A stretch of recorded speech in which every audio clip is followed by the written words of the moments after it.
முடியும். அந்த என்ன ஷோலிங்கர் ரெஜிஸ்டர் ஆஃபீஸ்ல அப்படியே இருந்தோம். நல்ல உணவு வாங்கி கொடுத்தாரு. கையில் சாப்பிட்டோம். முடியும்னு பார்த்தோம், முடியல. 3 மணி 4 மணி அப்புறம் வந்தார். ஸ்டீபன் போலாம், வேண்டாதீங்க, நான் குடிச்சிடறோம் என்று அவர்கள் சொன்னார்.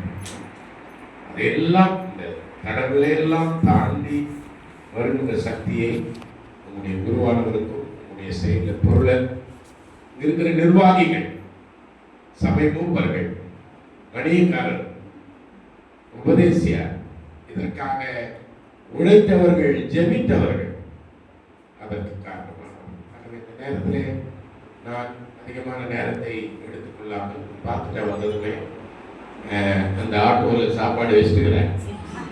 அதையும் பார்த்தேன், சோளத்தை பார்த்தோம், அதையும் பார்க்கல. எல்லாரையும் பார்ப்பேன். எப்படி ஆசை, நான் ரிட்டையர்ட் ஆகிறதுக்குள்ள எந்தெந்த ஊருக்கு போறோம் எல்லா முகத்தையும் பார்த்துட்டு தோற்றம் பண்ணி இதுக்கு மேலே எனக்கு ஆசையே எல்லாம் முடிவு போச்சு. ஸோ அதனால கொண்ட குப்பத்தை என் வாழ்க்கையில நான் மறக்க மாட்டேன்.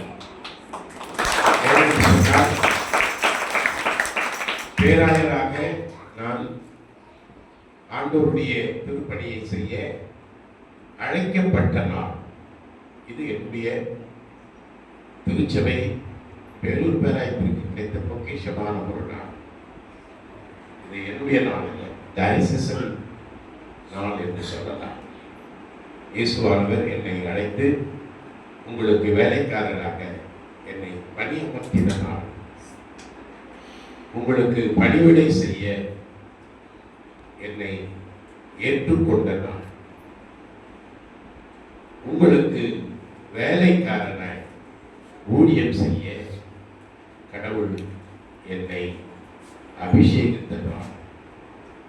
ஆகவே இந்த நேரத்தில் என்னுடைய தாய் தகப்பனை நான் மறக்காமல் நினைவு கூறுகிறேன். பிஷப் சாம்பொன்னே அவர்கள் நான் இந்த ஆயர் வேலைக்கு, குருத்துவ பணிக்கு இவன் தகுதியானவன் என்பதை 4 ஆண்டுகள் என்னை பார்த்து பரிசோதனை செய்து பிடி படிக்க வைத்தார். அபிஷேகம் கொடுக்கும்போது அவர் அமெரிக்க தேசத்துக்கு சென்றதுனால அடுத்த ஆண்டு ஆர்டி பாஸ்கரன் பேராயர் அவர்கள் வந்த உடனே என்னை அபிஷேகித்தார். இதில் ஒரு வரலாறு இருக்கிறது. அவர் பேராயராக அபிஷேகம் செய்யப்படுகிறார். ஆர்டி பாஸ்கரன் அவருடைய வாழ்க்கையில முதல் ஆயராக அபிஷேகம் பெற்றவர் தான்.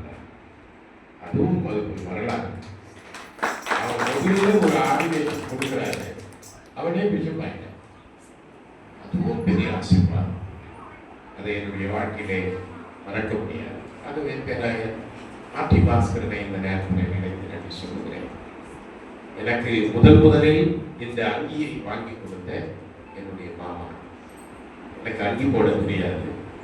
அப்பொழுது என்னுடைய அத்தை கணவர் திரும்பி லூகாஸ் அவர்கள் எனக்கு இந்த அங்கியை வாங்கி கிஃப்டாக கொடுத்தார். ஒரு பெரிய போஸ்டரை போட்டுக்கொண்டு மத்திய ஆலயத்திற்கு வெளியே வந்து நின்று இதை எனக்கு போட்டு வைத்தார்கள். அதற்கு பிறகுதான் ஆர்டினேஷன் சர்வீஸ் தொடங்கினது. அவரே இந்த நேரத்தில் நான் நினைத்து கடவுளுக்கு நன்றி சொல்லுவேன். என்னை வளர்த்த, எனக்கு லட்ச அறிவுகளை கற்றுக் கொடுத்த பேராயர் மகிமேல் செய்யும் இந்த நல்ல நாளிலே நான் நினைக்கிறேன்.